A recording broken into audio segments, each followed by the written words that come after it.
Olá, estudantes da terceira série! Que prazer imenso trazer uma aula aqui bem importante para você. Eu sou o professor Varley e juntamente com a equipe de gravação e com o nosso professor intérprete, nós vamos fazer uma aula bem especial para você.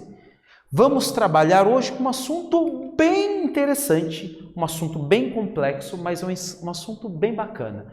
Hoje você vai entender um pouquinho da teoria da relatividade de Einstein, tá? Pessoal, nós temos um objetivo, né? Você compreender um pouquinho sobre a história como é que se desenvolveu esses conceitos de relatividade e principalmente, pessoal, como é que funciona essa tal da relatividade. Então vamos lá, vamos trabalhar. O que você precisa entender nessa aula? Pessoal, primeiro, você tem que ser curioso, né? Curioso. Essas ideias que nós trazemos aqui, o que você precisa, eu posso sintetizar de uma maneira bem simples para você. Você tem que aceitar muitas coisas. Por exemplo, um exemplo bem simples, que o tempo que está passando para você, você sentado, é diferente de um tempo de alguém que está em movimento. Tem que aceitar. Dá para a gente demonstrar um pouquinho matematicamente, mas não é tão óbvio. Lembre-se, esses são assuntos complexos, mas eu tenho certeza que você vai tirar de letra. Então vamos lá?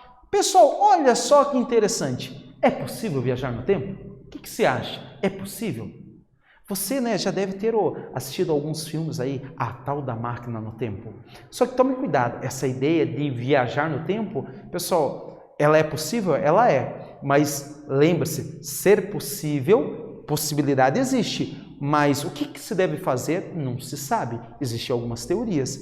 Já conseguir fazer isso? Até agora não, pessoal. Até agora não que se saiba. Então vamos lá, vamos falar um pouquinho. Pessoal, esse assunto de relatividade, ele surgiu com o estudo da luz, tá? Ele surgiu com o estudo da luz. Eu vou fazer aqui algo que vai ficar claro para você. Newton é o pai da gravitação. O cálculo da gravidade, a força da interação entre os corpos, a gravidade em si foi Newton que estipulou. Isaac Newton, ele pensava que a gravidade ela era algo que atuava instantaneamente e era algo inerente à matéria. Por exemplo, tem a Terra, o planeta Terra tem gravidade. Tem uma estrela, tem gravidade. O fato de existir um corpo com grande massa, ele cria uma gravidade. E ele acreditava que, por exemplo, se tirar a Terra agora, acabou a gravidade. E, pessoal, então o Einstein foi estudar a luz e ele entrou num grande conflito. Porque, por exemplo, você tem lá o planeta, tem a Terra orbitando o Sol. Segundo Newton, se você retirar o Sol, o planeta já sai da órbita, porque não tem mais gravidade. Einstein, todo mundo aceitava isso, só que o Einstein, ele estudando a luz, ele sabia que nada pode ser mais rápido que a luz. Nada, nem mesmo a gravidade. E aí, olha o conflito. Se você tira ao Sol, por 8 minutos nós continuamos tendo luz. Ou seja, demora 8 minutos para que a luz chegue até nós. Segundo Newton, a gravidade ela sai instantaneamente. Ou seja, a gravidade é mais rápida que a luz. E isso tirou o sono de Einstein. Einstein falou, não pode ser verdade. Então, olha os gigantes, Einstein e Newton. E aí, pessoal, o estudo da luz, ele deu origem à relatividade que você vai compreender no decorrer dessa aula. Olha só, então, estudar a luz. Desde os primórdios, eles já tentaram estudar a luz. E principalmente, pessoal, determinar a velocidade da luz. Galileu Galilei, que é um cientista que você já ouviu falar, ele tentou calcular a velocidade da luz. Só que olha a precisão. Pessoal, essa aula ela é bem importante porque você vai ter algumas visões, né? Nenhum professor vai colocar uma questão de relatividade. Bem verdade que são poucos os lugares onde se trabalha a relatividade. Mas é bom que você entenda assim, o básico, ter uma visão do todo. Olha só, o Galileu Galilei ele tentou calcular a velocidade da luz. Só que qual é o problema? Olha a precisão de Galileu Galilei, ele deixou um moço com uma lanterna, pessoal, naquela época de Galileu Galilei, estou falando de meados de 1500, 1600, ele tinha uma tocha.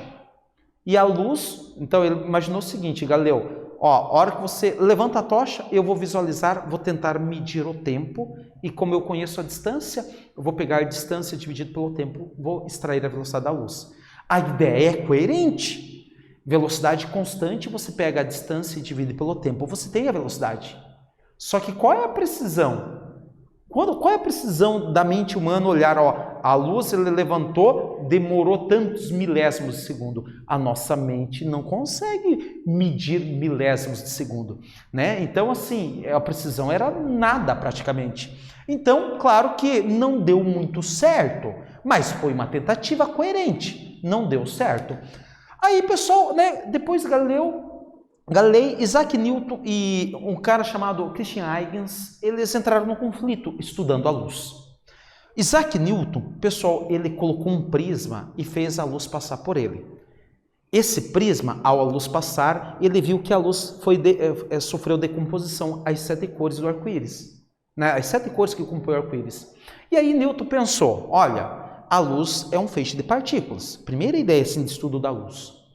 Só que na época de Newton vivia um cara chamado Huygens. E esse Huygens ele pensou o seguinte, tá, se a luz é um feixe de partículas, então vem para cá. Se a luz é um feixe de partículas, eu pego uma lanterna e mando luz.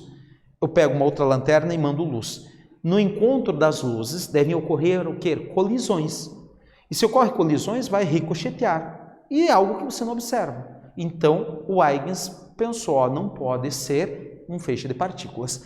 É claro que o Huygens, pessoal, e aí, segundo Huygens, ele propôs que a luz tem um comportamento ondulatório. O problema, pessoal, o Newton, com a ideia de que a luz é um feixe de partículas, Newton não conseguia explicar a difração. Por mais que esteja na terceira série, é bem provável que você não lembre o que é difração.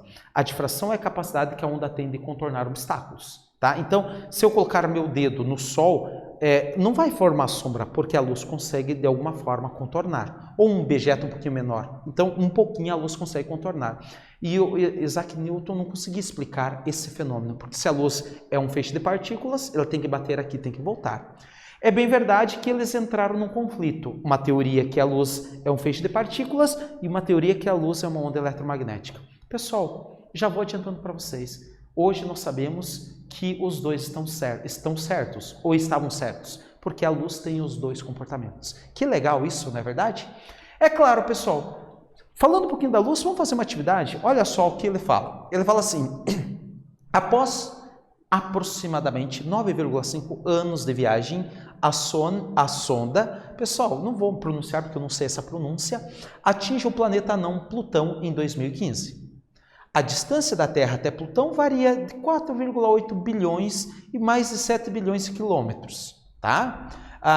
E aí ele vem, sobre a viagem da sonda, considerando o tempo de 9,5 anos e 5 bilhões de quilômetros a distância entre a Terra e Plutão, qual é a velocidade média da sonda nesse trecho?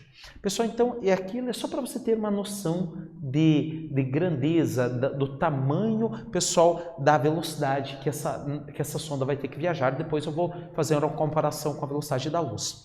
Você terá um tempo e, na sequência, nós vamos retornar com a solução do exercício.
Então, pessoal, vamos fazer a correção desse exercício?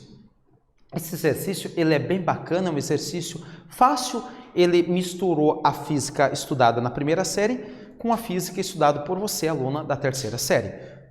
Basicamente, ele conta a história de uma sonda indo até Plutão. Aí ele me dá a distância, 5 bilhões de quilômetros, e ele me dá o tempo. E ele pede para que você, para que eu, para que nós calculemos o valor da velocidade média nesse trecho. Então, pessoal, toda questão que envolve conta, lembre-se, sempre pegue e separe os dados.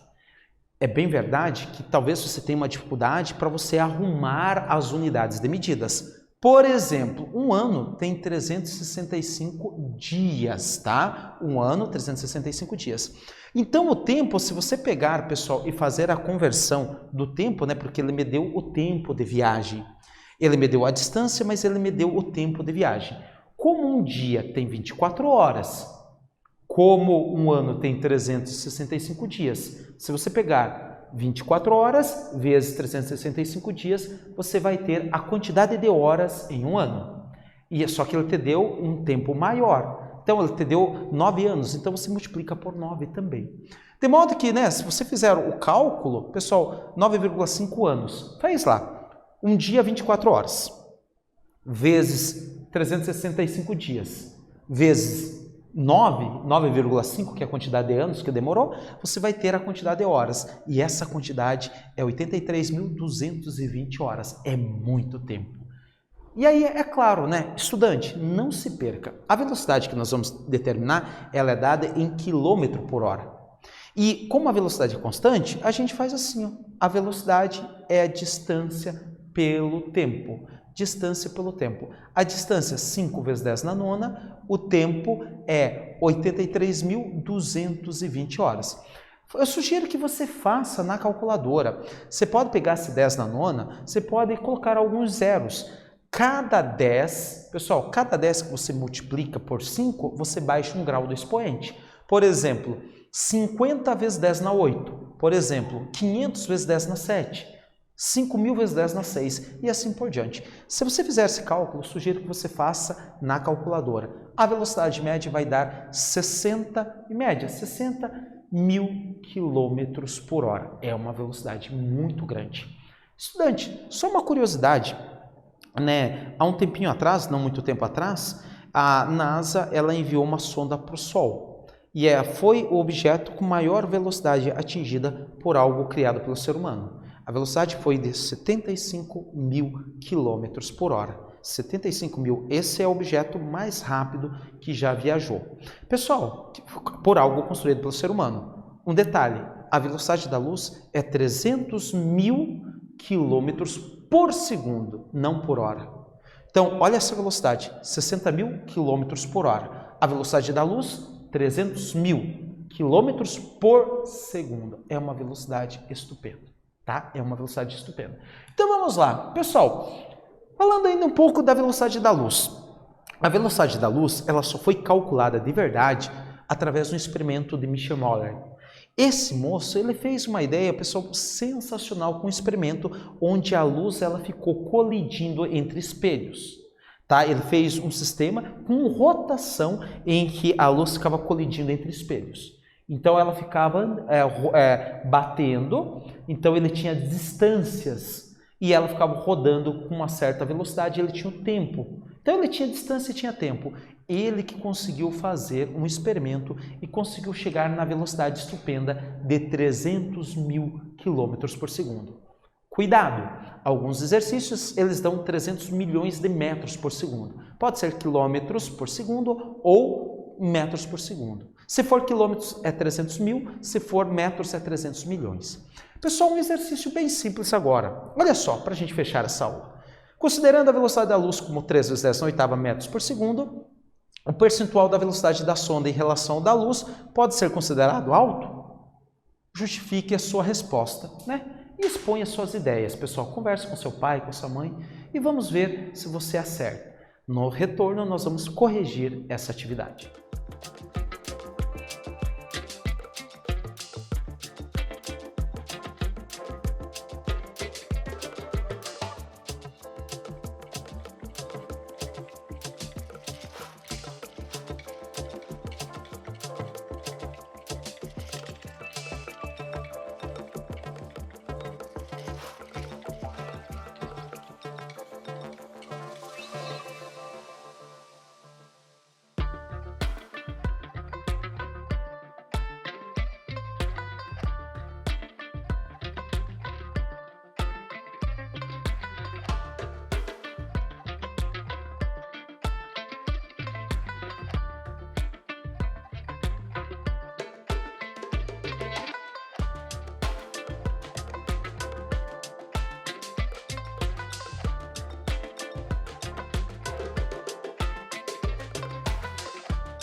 Então, pessoal, vamos fazer a correção do exercício?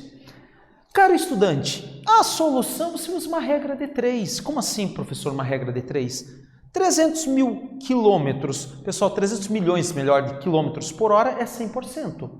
E 160, pessoal, equivale a x. Se você fizer a regra de 3, você vai chegar neste valor. Faz a regra de 3, multiplica cruzado e aí você isola. Ao isolar, você vai chegar que o percentual da velocidade da sonda comparado com a velocidade da luz é 0,0056%. Pessoal, repare quão lento é a velocidade da sonda comparado com a velocidade da luz. A velocidade da luz é o limite da velocidade cósmica. Pessoal, é uma velocidade estupenda. Pessoal, então assim, o que nós vimos hoje? Hoje nós comentamos um pouquinho, pessoal, sobre o estudo da luz, que é o início do estudo da relatividade. Mais adiante, você vai compreender todos os conceitos atrelados à relatividade. Vale destacar ainda que a luz ela tem dois comportamentos. Ela se comporta como uma onda e ela se comporta como um feixe de partículas. Ou seja, Newton e Huygens, eles estão certos. Isso nós chamamos de dualidade da luz. A luz tem duplo comportamento.